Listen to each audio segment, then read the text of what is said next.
단백 소실성 장병증, 이제 계속 정의가 나오죠. 이제 마지막 용어예요. PLE입니다.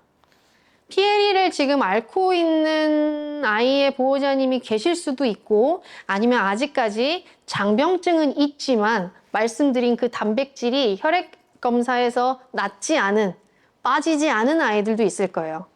안 올 수도 있어요, PLE가. 근데 너무 아까 말씀드린 그런, 제가 손가락 말씀드렸잖아요. 손가락에 있는 그런 털이 있는 그런 점막 부위가 너무 손상이 많이 되거나 하면 이 흡수되는 방향에서 반대 방향으로 빠져나가는 일이 생겨서 이 단백질이 빠지게 됩니다.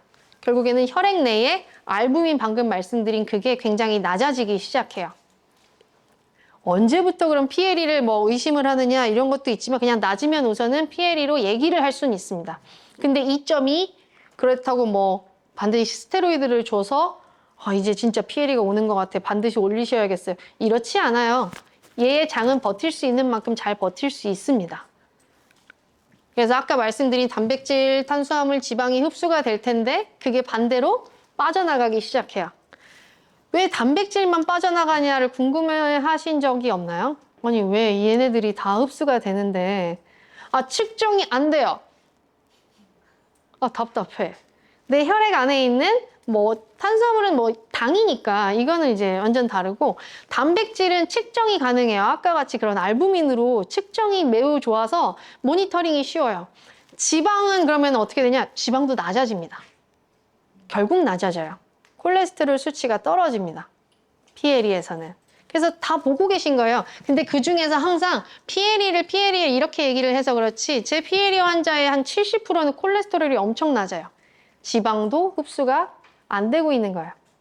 다만 콜레스테롤은 어떤 엄청 중요한 역할을 하진 않죠. 아까 말씀드린 그런 알부민처럼 약물을 전달해, 혈관을 튼튼하게 물을 잡아줘, 이런 역할들에 엄청 많이 하지 않다 보니까 아무래도 이 단백질이 너무 중요하니 이 단백질을 좀 더 이렇게 용어를 붙여버린 겁니다. 그래서 프로틴은 우리가 영어를 알고, 루징은 잃고 있다, 엔테로페시 아까 얘기했죠, 장병증. 패시를 붙였으니까 이제 뭉뚱그려 표현하는 거죠. 뭉뚱그려서. 장으로 단백질이 어떻게 빠져나가는 거죠? 혈액 안에 있는 단백질이 도대체 장으로 어떻게? 그렇죠?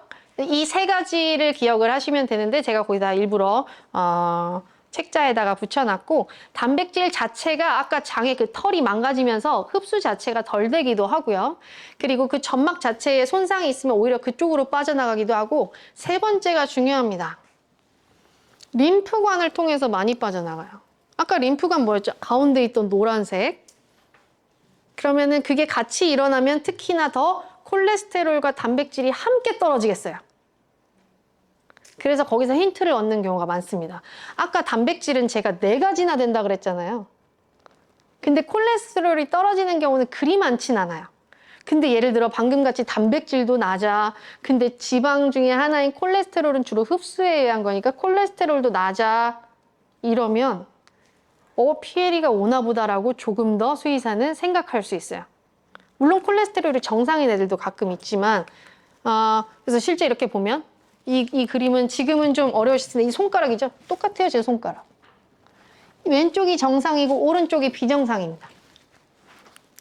어딘가가 막히면 방향이 이쪽이기 때문에 들어오는데 어딘가가 막히거나 염증이 생기면 이 방향이 일로 들어오지를 못해요. 언제나 막히면 앞에는 문제가 생깁니다. 뒤에는 문제가 안 생기죠? 여기가 막히면 방향이 이쪽이니까 이 앞에가 문제가 생겨요. 여기가 림프관이 들어오는 건 들어오는데 나가주질 않으니까 이게 체내 쪽이거든요. 체내 쪽. 안 들어오니까 여기가 빵빵해지다가 터집니다. 터져요. 림프관들이 근데 수많은 림프관이잖아요. 그래서 우리 눈에 이렇게 막 터진다고 하니까 뭔가 이러진 않고, 늘어나다가 걔네들이 무슨 플라스틱처럼 된 게 아니고 이렇게 조직이 얼기설기 돼 있거든요. 림프관은 흡수할 수 있기 때문에 얘네가 꽉 막혀 있으면 안 되죠. 약간 벌어져 있을 거 아니에요? 흡수할 수 있도록. 그래서 제가 항상 제가 가운을 일부러 오늘 입고 왔죠. 자, 버튼입니다. 바람이 슝슝 들어와요. 왜? 흡수해야 되니까 지방이 일로 들어와야 되잖아요. 근데 이게 탄탄하면 잘 안 나갈 거예요.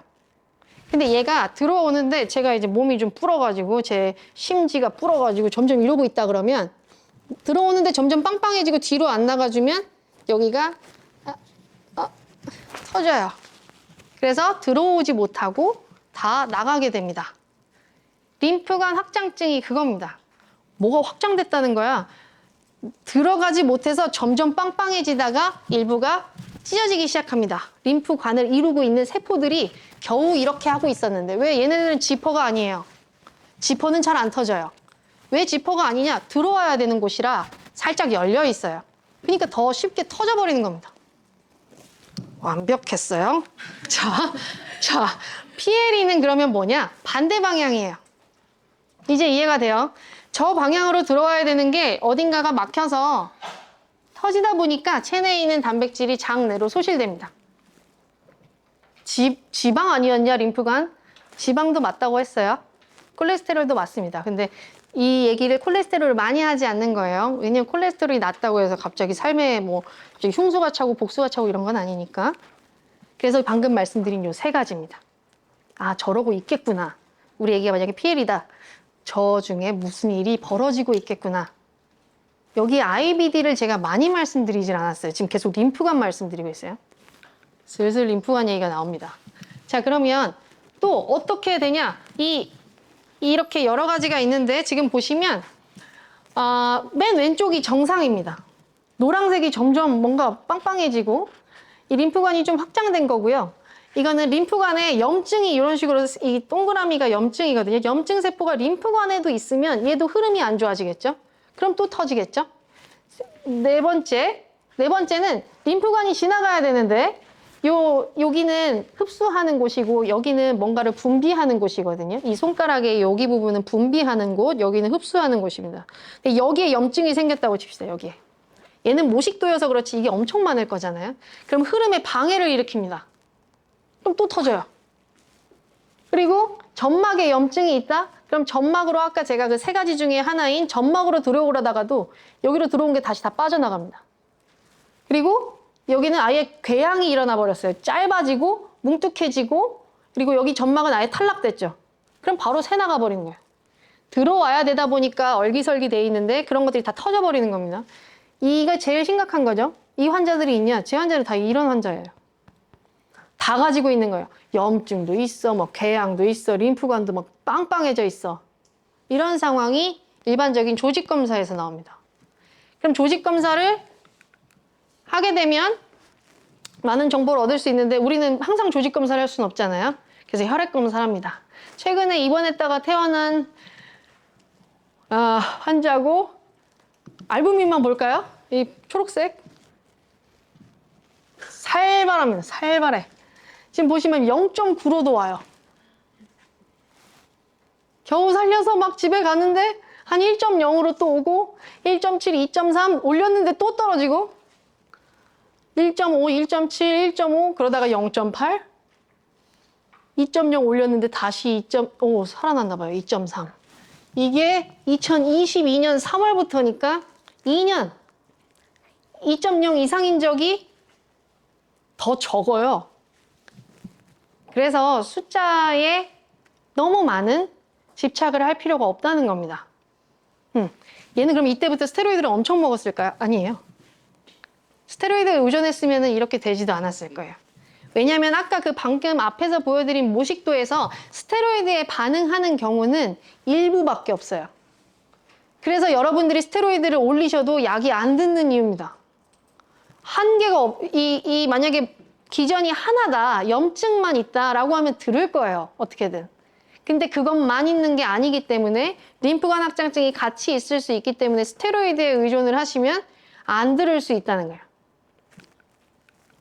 그래서 실제로 PLE는 이런 다양한 질환의 결과로 발생하는 거예요. 이건 하나의 신드롬입니다. 증후군이에요. 질환명이 아닙니다. 아까 것들은 다 질환명이어서 제가 한 번에 묶은 거고 PLE는 하다가 단백질이 빠져나가는 지경까지 이르는 걸 저희가 PL이라고 합니다. 모든 환자가 PLE는 아닌 거죠. 그래서 PLE는 좀 다른 영역의 정의고 실제 PLE 최근 보고에 따르면 470마리 중 한 60% 그러니까 70%는 만성 염증성 장병증 또는 뭐 IBD겠죠. 또는 근데 이제 46%는 림프관 확장증으로 확인이 됐습니다. 이것은 아마 내용들이 인터넷에도 잘 없고 아직은 보호자님들이 주로 글들을 올리시기 때문에 보호자님들이 림프관 확장증을 올려주지 않으시면 검색이 잘 안 될 거예요. 네. 림프관은 점점 이 사람에서는 림프 영역, 림프 순환 이런 것들의 얘기가 많지만 아마 강아지들에 있어서 어떤 림프에 대한 얘기를 많이 듣지는 못하셨을 거예요. 근데 제가 봤을 땐 이제 점점 림프 질환의 영역들이 분명히 추가가 될 거라고 저는 개인적으로 생각합니다. 그래서 PLE는 우산과 같은 엄브렐라 텀이라는 표현을 씁니다. 굉장히 이렇게 커버하고 있는 영역이 굉장히 넓어요. 뭐든지 PLE를 일으킬 수 있는 거예요. 제 최근 환자인 파보장염도 PLE가 왔어요. 왜? 너무 순식간에 장이 손상을 받으니까 단백질이 빠진 거죠. IBD PLE만 있는 것이 아니라는 얘기를 해드리고 싶은 겁니다. PLE는 다른 영역이에요. 종양이다, 올 수 있어요. 뭐든 올 수 있어요.